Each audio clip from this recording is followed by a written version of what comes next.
What's scarier than a curse? A person who invents one to steal your life. Because Helena Whitmore wasn't kidnapped. She didn't vanish into the night. She disappeared inside her own home, one of the most expensive neighborhoods in Tampa, Florida. No bruises, no broken windows, no screams. Just a slow, deliberate erasing, day by day, until nobody even noticed she was gone. And the person controlling the story was the one who kissed her goodnight and called her Mom. This is the case of Helena Whitmore, a wealthy widow, a priceless art collection, and a small bronze statue so treasured that her husband wouldn't let anyone touch it. When that statue vanished, everything finally cracked open. Because the psychic wasn't the mastermind. She was the distraction. Davis Island's Tampa. Old money, gated driveways, waterfront mansions, the kind of neighborhood where people mind their business and where minding your business is treated like a moral code. Helena Whitmore lived there in a house that looked more like a museum than a home.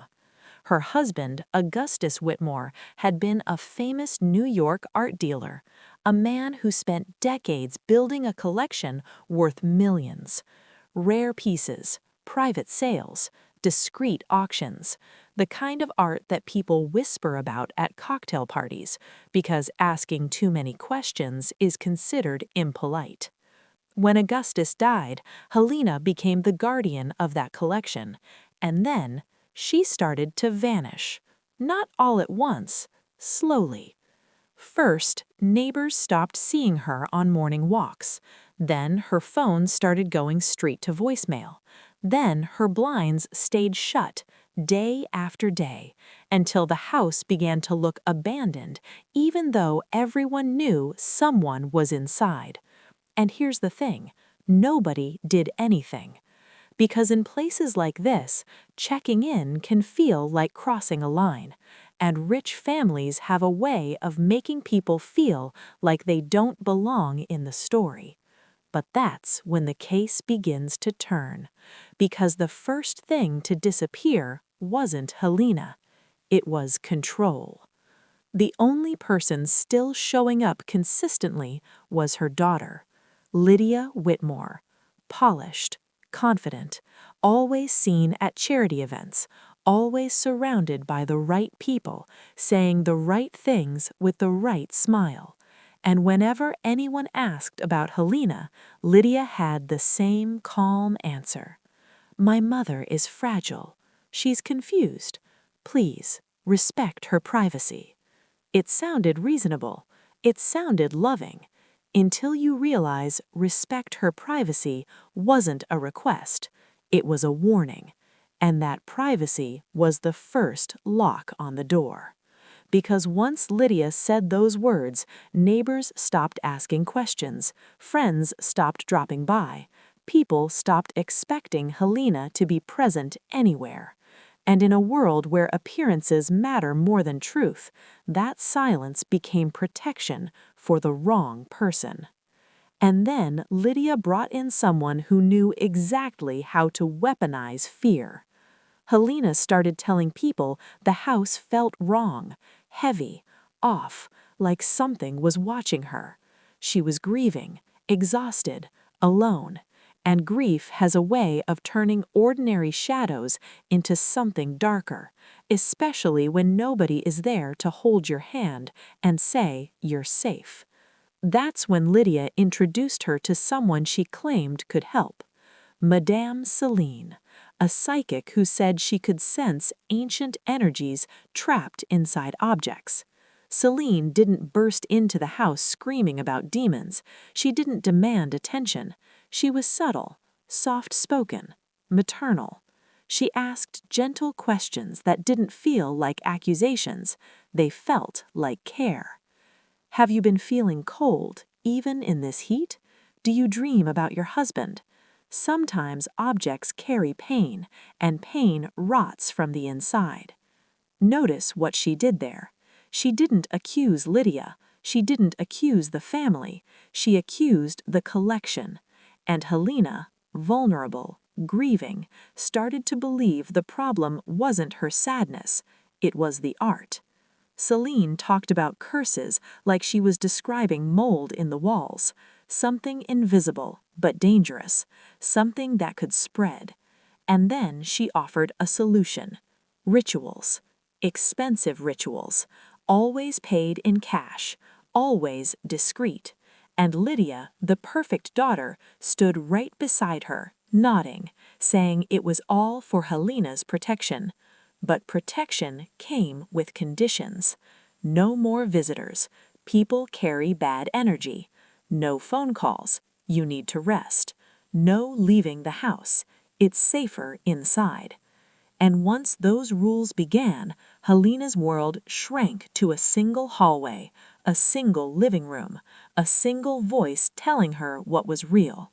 Whenever Helena tried to resist, whenever she had a moment of clarity, Lydia would smile gently and say something that sounded loving, but landed like a knife. "You're confused, Mom. You don't remember what you said yesterday. You're not thinking clearly." That's the kind of terror that doesn't leave bruises. It leaves doubt. And doubt is the easiest prison to build because the victim starts locking the door from the inside. Then quietly, almost casually, the collection started disappearing, one piece at a time. Celine said it was spiritual purification. She would remove the contaminated objects, cleanse them, and return them when it was safe. And Lydia supported every step, because while Helena was losing her mind, someone was gaining assets. One night, Helena did something brave. She found an old phone, one Lydia didn't control, and she called the family attorney. Her voice was shaking, barely above a whisper. "I think I'm trapped, and someone is taking things." That call should have saved her, unless the house was already one step ahead.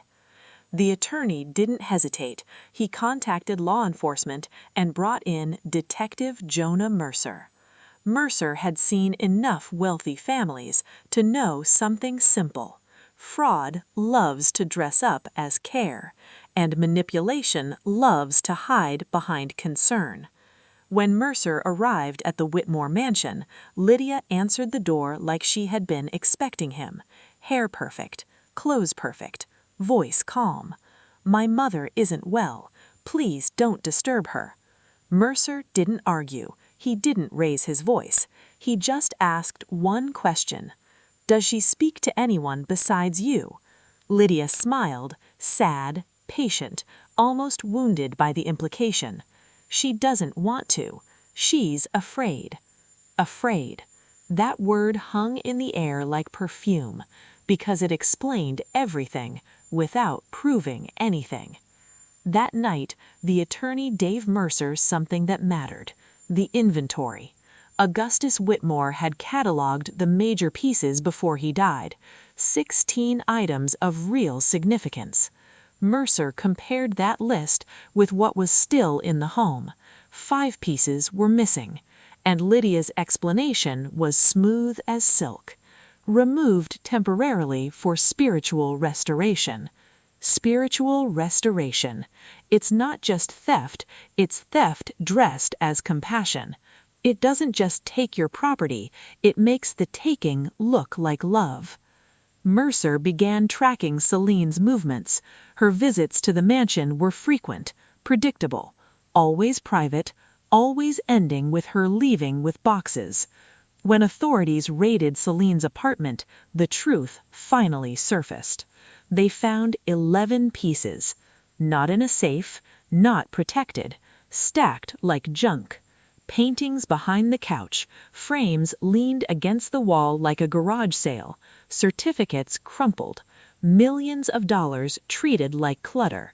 Celine was arrested, and the story exploded. The media loved it. Psychic scammer preys on grieving widow, elderly woman manipulated by a fake curse, daughter tried to save her mother. Lydia played her part perfectly. Tearful statements, shaking voice.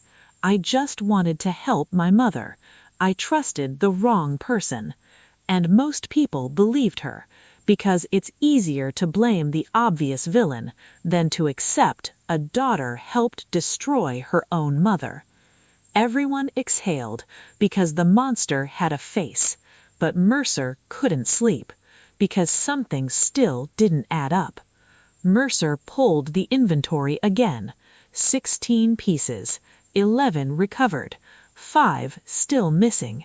4 had trails, shady sales, offshore transfers, people hiding money the way they always do, quietly in paperwork and loopholes. But one missing item had no trail at all. No sale, no buyer, no record, just absence.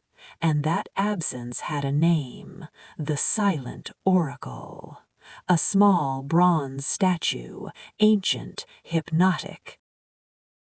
Augustus never let anyone touch it. Helena reportedly called it the most important piece in the entire collection. And now it was gone. Mercer asked the obvious question. If Celine was stealing everything for herself, why would the most important item vanish without a trace? Then Mercer started looking at Lydia, not at her public image, not the charity photos, not the smiling events. He looked at the tiny details, the dates, the gifts. Small entries that didn't scream crime until you lined them up side by side. Expensive deliveries, quiet purchases, unusual timing. And one note caught his attention. A birthday gift, personal delivery. Recipient, Chloe Davenport. A socialite, influencer. The kind of person who lives in luxury and never asks too many questions about where it came from. Mercer dug deeper and found something almost invisible. A party photo, months old, later deleted. And in the background, on a shelf, lit like a trophy, was a small bronze statue. Not the kind of decoration someone casually buys. Mercer stared at it. Then he compared it to the inventory description. Same proportions, same silhouette. The Silent Oracle wasn't lost. It wasn't sold. It was gifted. Like it meant nothing. And if Lydia truly loved her mother, why was this the one piece that vanished clean? The warrant for Chloe's home was executed quietly. No dramatic sirens, no cameras invited, just officers stepping into a bright, expensive house with polished floors and perfect furniture. And there it was. The statue wasn't hidden, it was displayed, centered, spotlit, on a pedestal, like it had always belonged there. Because guilty people hide evidence, unless they're convinced nobody can touch them. Chloe tried to laugh it off. That? Oh, it's just a replica. Mercer didn't raise his voice. He didn't threaten her. He just asked the question that forces the truth out. Who gave it to you? Chloe hesitated. Half a second. That's all guilt needs. Lydia, she said. It was a gift. Then came the line that sealed the case. She said it was nothing important. Nothing important. The piece Helena cherished most, the one Augustus guarded like a secret, and Lydia called it nothing important, so she could hand it away like a birthday card. Mercer returned to the Whitmore mansion with the statue and one certainty. Celine wasn't the mastermind. Celine was the distraction. The real architect lived under the same roof. Serving tea, saying, I love you, tightening the rules, shrinking Helena's world until Helena didn't trust her own mind. Celine didn't build the cage, she just helped decorate it. When authorities finally reached Helena, They found someone emotionally shattered, confused, apologizing for things she didn't do, asking permission to speak, flinching at normal questions like they were traps. And the saddest part? Helena still defended Lydia. That's real psychological terror, when the victim loves the person harming them and calls their prison home. Lydia Whitmore was arrested, and the neighborhood that had stayed silent finally had something to say. The case didn't end cleanly. Months later, while awaiting trial, Lydia died. The details were never fully explained publicly. Some of the collection was recovered, not all, and the silent oracle was secured, eventually placed where it couldn't disappear again. But Helena Whitmore never fully recovered, because some wounds aren't physical, they're invisible, and they keep hurting long after the danger is gone. So let me ask you, what's more terrifying, an ancient statue surrounded by legends, or the coldness of someone who calls you family while erasing you from the inside? If you've ever been in a relationship, any relationship, where someone isolated you, confused you, made you doubt your own reality, leave a comment. I read every one. And if this story got under your skin, hit subscribe, because I cover cases like this every week. Cases where the monster isn't hiding under the bed, it's sitting across the dinner table. Hit like if you want the algorithm to push this to more people. Stories like Helena's deserve to be heard. And there's another case on this channel that will make you question everything. Until next time. And please, pay attention to anyone who insists on keeping you silent.